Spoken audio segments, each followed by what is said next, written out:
Des millions de personnes au centre du Mexique voient des objets volants non identifiés.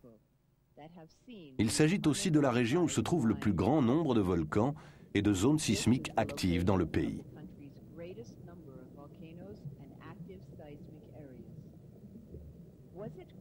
S'agit-il d'une coïncidence que cette bande de territoire se trouve aussi sur le parcours de l'éclipse totale du Soleil du 11 juillet 1991 ?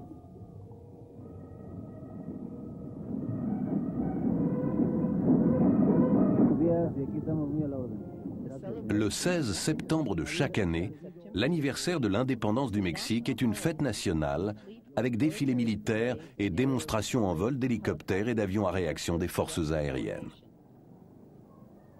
Alors qu'il filme tout cela au caméscope, Vicente Sanchez enregistre également la présence d'un objet non identifié de forme circulaire pénétrant dans la zone depuis la droite. Tandis que les 24 avions quittent la scène, l'OVNI commence à monter lentement dans les airs.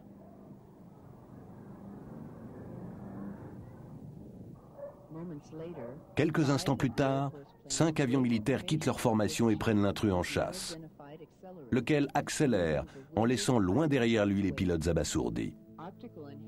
L'agrandissement de l'image fait apparaître clairement la forme circulaire de l'engin qui ressemble beaucoup à ceux photographiés par le docteur Pérez et le commandant Cruz. Pour éliminer la possibilité d'un ballon sonde météorologique qui se serait égaré, José Reyes, du service météorologique de la ville de Mexico, accepte de lâcher un ballon dans des conditions contrôlées devant les caméras. Vu sa dimension, sa forme et sa rotation, est-il possible que l'objet non identifié soit un ballon sonde? Un seul ballon a été lâché le 16 septembre à 6 heures du matin. Le défilé militaire se déroula l'après-midi.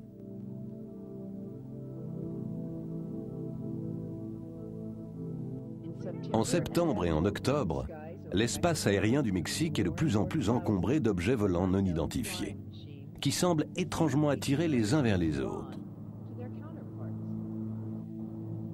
En l'espace d'une semaine, montrant ce qu'ils savent faire, ils font des passages en rase-motte entre les tours de la plus grande ville du monde. De jour comme de nuit. Le 19 septembre, la station de télévision de Puebla, Super Channel 3, est submergée d'appels téléphoniques signalant la présence d'un objet au-dessus de la ville. La lumière clignotante très vive attire l'attention de milliers d'habitants de la ville, créant des embouteillages énormes autour de la station de télévision, qui décide d'interrompre toutes les émissions pour commenter l'événement en direct. Yo lo vi bajar aquí en la escalera, no venía decepcionado con las cámaras porque no había logrado tener un ovni, un objeto, repetimos, no sé qué cosa sea, pero es un objeto volador no identificado y ese es el tema de nuestro programa. Es un objeto luminoso no identificado.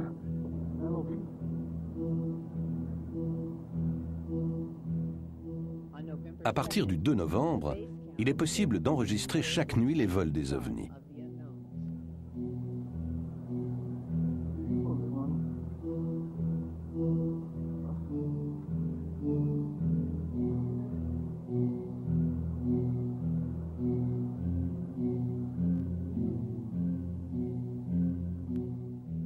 Il n'y a aucune rémission.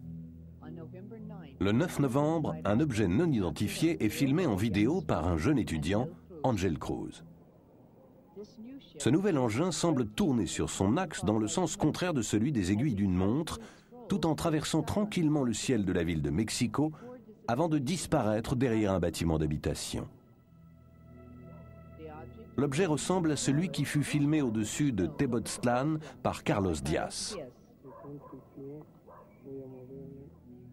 Sur écran double et agrandissement, nous pouvons comparer les objets qui semblent identiques.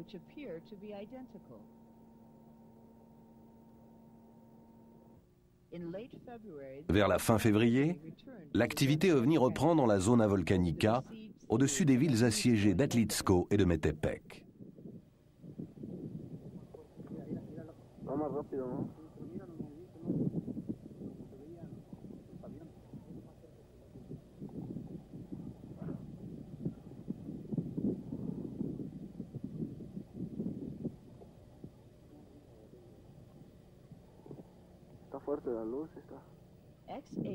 La station de radio XHVP assure la centralisation des observations d'OVNI qui deviennent de plus en plus nombreuses.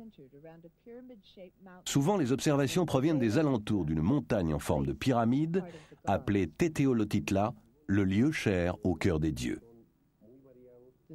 Le directeur de la station signale qu'on constate que 90% de la population a vu un OVNI et que les 10% restants en connaissent l'existence.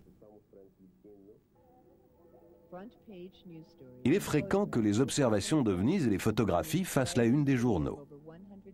Dans cette ville peuplée de plus de 100 000 habitants, l'intensité de l'activité OVNI est telle dans le ciel d'Atlixco qu'elle déclenche la première conférence de presse portant sur les OVNIs donnée officiellement par un élu mexicain.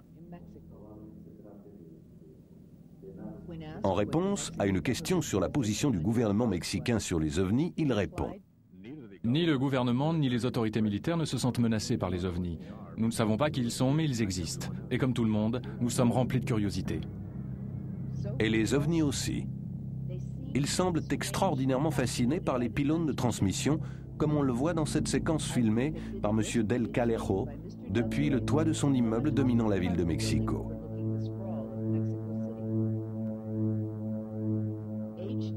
David Froning, expert en matière aérospatiale, commente l'attirance que semblent éprouver les visiteurs pour les pylônes de transmission.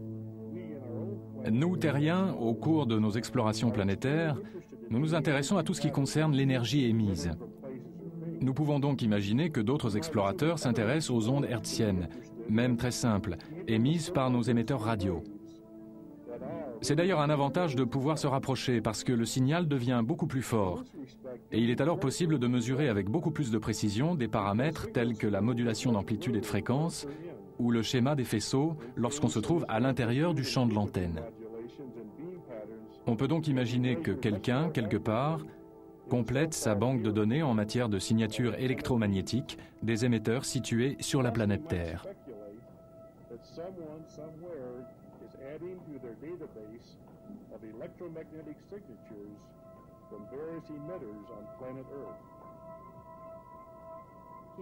Tandis qu'il suit les mouvements de l'objet autour du pylône de la station de radio, M. Del Calejo est encore en train d'enregistrer quand un avion de ligne apparaît. Soudain, comme prévenu par la présence de l'avion, l'OVNI s'écarte.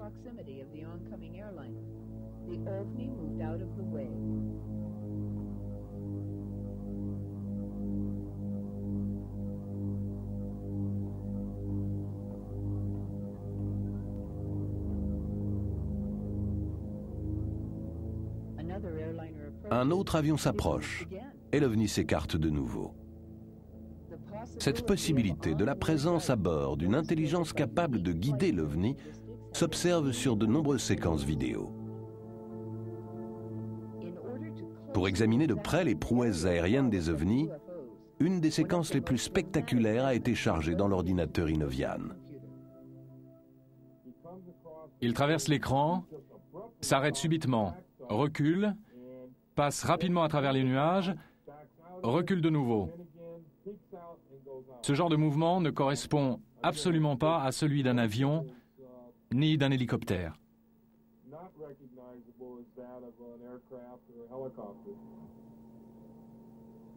L'examen informatique fait ressortir un autre fait remarquable. Juste là, reculez. Quel est cet objet ici? Je ne sais pas, je ne l'ai pas encore regardé. On va faire un zoom et on verra. Bon Dieu, ça ressemble vraiment à une palette de hockey. Je crois que vous venez de découvrir un deuxième objet sur la même image. Revenez à l'image initiale et déplacez l'objet jusqu'à celui que nous venons d'examiner. Passez à l'objet en dessous.